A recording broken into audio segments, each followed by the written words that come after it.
Hello students, आज हम अपने पिछले लेक्चर के कंटिन्यूशन में आगे बढ़ते हैं। Oxidation reduction. ऑक्सीडेशन रिडक्शन में हम आज डिस्कस करेंगे रिडॉक्स चक्र का विश्लेषण, means analysis of redox cycle. In analysis of redox cycle for calculation of electrode potential. But उससे पहले हम ये बात करते हैं कि रिडॉक्स चक्र होता क्या है।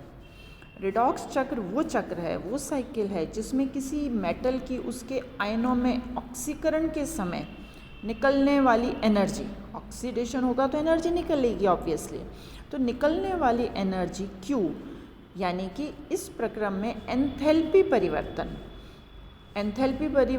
Enthalpy change is denoted by delta H का जो संबंध है वो अन्य पदों में, अन्य स्टेप्स में अवशोषित या उत्सर्जित ऊर्जा के साथ बताता है कि एनर्जी अवशोषित हो रही है, एक्सोथर्मिक रिएक्शन हो रही है या एंडोथर्मिक रिएक्शन हो रही है।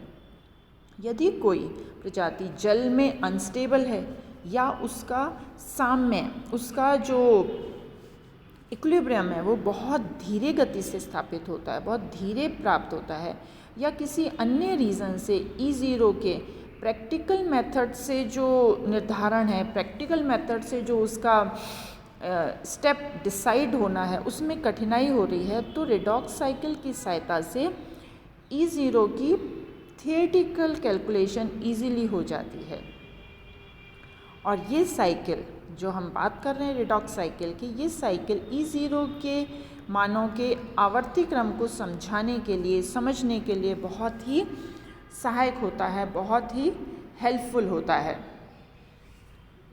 तो इस साइकिल को समझने के लिए हम जैसे एग्जाम्पल लेते हैं, इसमें हमने लिया कि redox system in form of Born Haber cycle.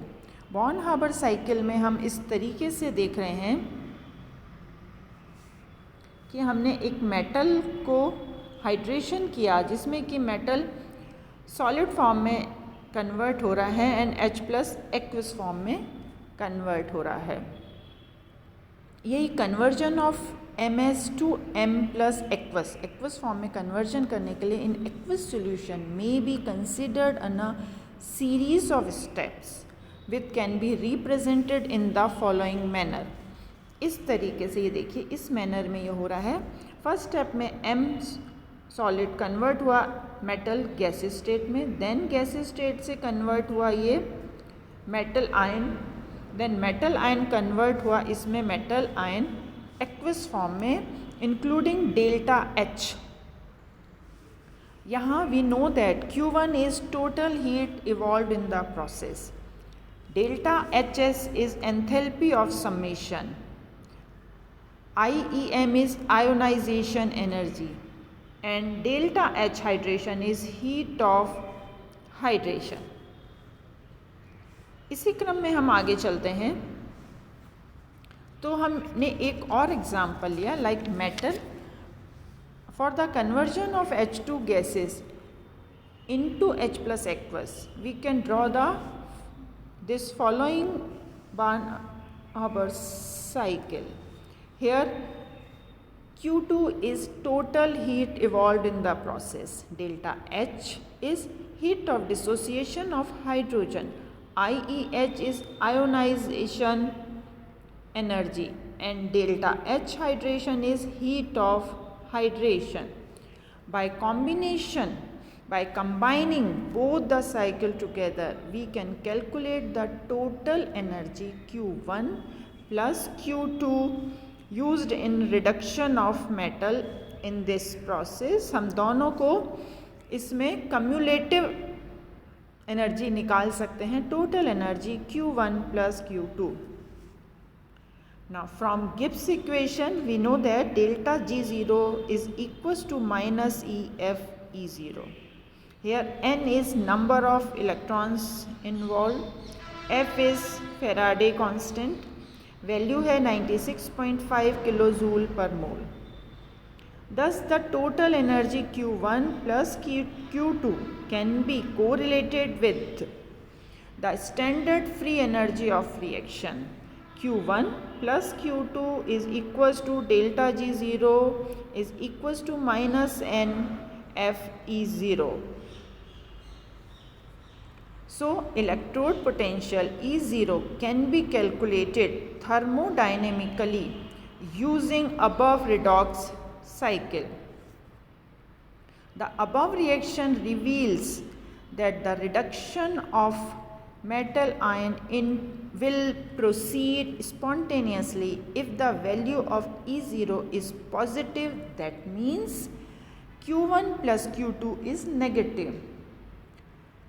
मतलब अगर E0 की वैल्यू पॉजिटिव है तो E0 की वैल्यू पॉजिटिव होने के लिए Q1 प्लस Q2 की वैल्यू नेगेटिव होगी, तब इलेक्ट्रोड पोटेंशियल कैलकुलेट होगा थर्मोडायनेमिकली। इस तरीके से ऊपर जो हमने रिडॉक्स साइकिल को समझा है उस साइकिल से हम इसके ये कैलकुलेट कर सकते हैं इलेक्ट्रोड पोटेंशियल।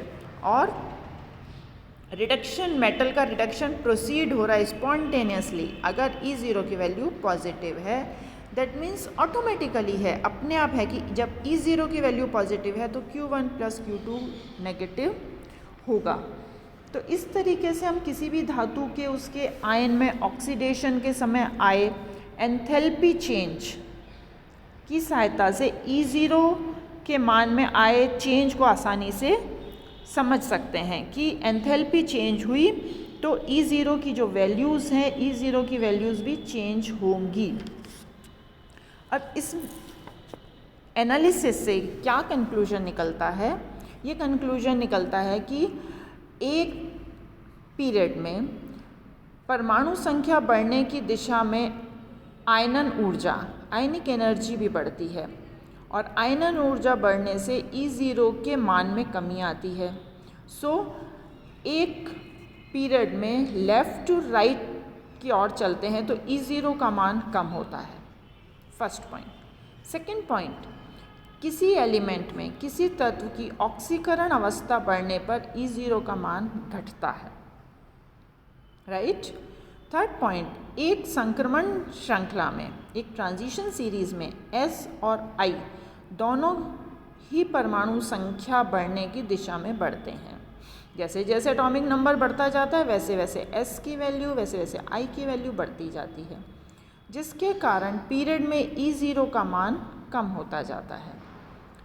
फोर्थ पॉइंट, बाहरी d ऑर्बिटल का उपयोग करने वाले ऑक्सीऋणायन केंद्रीय परमाणु की परमाणु संख्या बढ़ने पर प्रबलतम ऑक्सीकरण अभिकर्मक हो जाते हैं, लेकिन जिन ऑक्सीऋणायनों में इंटरनल d कक्षकों का उपयोग होता है, मीन्स जिसमें कि d ऑर्बिटल में जब इलेक्ट्रॉन भरे जाते हैं वो इनर d ऑर्बिटल में इलेक्ट्रॉन भरे जाते हैं, तो उनमें ऑक्सीकारक जो सामर्थ्य है, ऑक्सीकारक जो टेंडेंसी है, जो ऑक्सीडेशन कैपेसिटी है वो कम हो जाती है। तो ये फोर्थ पॉइंट है। इस हमने जो एनालिसिस किया है रेडॉक्स साइकिल का, उससे ये कंक्लूजन निकल रहा है।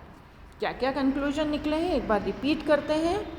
फर्स्ट पॉइंट की पीरियोडिक टेबल में पीरियड में हम लेफ़्ट टू राइट चलते हैं तो वहाँ आयनन ऊर्जा बढ़ रही है, जिससे कि E0 के मान में कमी आती है। So from left to right E0 values decreases. Second point, किसी तत्व की ऑक्सीकरण अवस्था बढ़ने पर E0 का मान कम होता है। थर्ड पॉइंट, ट्रांजिशन सीरीज में S और I दोनों ही परमाणु संख्या बढ़ने के साथ बढ़ते हैं, सो इस वजह से E0 का मान कम होता जाता है। एंड फोर्थ पॉइंट, जिसमें d कक्षकों का उपयोग वाले जो एलिमेंट्स हैं उसमें अगर इनर d ऑर्बिटल में इलेक्ट्रॉन भर रहे हैं तो उनकी ऑक्सीकारक सामर्थ्य, उनकी ऑक्सीडेशन कैपेसिटी जो है वो कम होती जाती है। So this is all about analysis of redox cycle for calculation of electrode potential, और इससे क्या कंक्लूजन निकलते हैं वो हमने डिस्कस किए हैं। नेक्स्ट लेक्चर में हम इसमें रेडॉक्स रिएक्शन में जो एंथैल्पी चेंज होता है, एंथैल्पी चेंज की कैलकुलेशन स्टडी करेंगे। Okay, thank you.